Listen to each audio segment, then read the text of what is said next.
কিরে বল্টু, তুই আবুলের সাথে মারামারি করছস কেন? স্যার আমার কি দোষ? আবুলি তো আমার হাতে প্রথমে কামড় দিছিল। তোরে যদি কুত্তায় কামড় দেয় তাহলে কি তুইও কুত্তারে কামড় দিবি?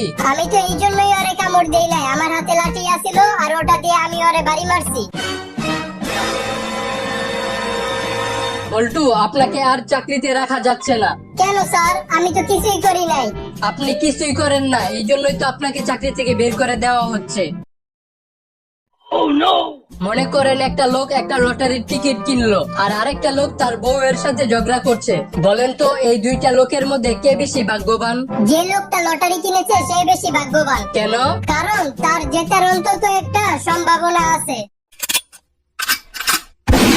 কিরে বল্টু, তোর মন খারাপ কেন? আর বলিস না, আমার গার্লফ্রেন্ড আমাকে কল দিয়ে বলছিল আজকে নাকি ওদের বাসায় কেউ নাই। তারপর তো আমি অনেক খুশি হয়ে গেছিলাম। তাড়াতাড়ি করে রেডি হয়ে আমার গার্লফ্রেন্ডের বাসায় গিয়ে দেখি আসলেই কেউ নাই, তালা মারা। কিরে বল্টু, আমি শুনলাম তুই নাকি সবাইকে গালি দেস। তুই যদি এভাবে গালি দিতে থাকস তাহলে এক সময় তো আরে সবাই খারাপ মনে করবো। আচ্ছা স্যার, তাহলে কি করলে সবাই আমারে ভালো মনে করবো? তুই সবাইরে সম্মান দিবি, তাহলে তো আরে সবাই ভালো মনে করবো। আচ্ছা স্যার, এরপর থেকে তাহলে আমি সবাইরে সম্মানের সাথে গালি দিব।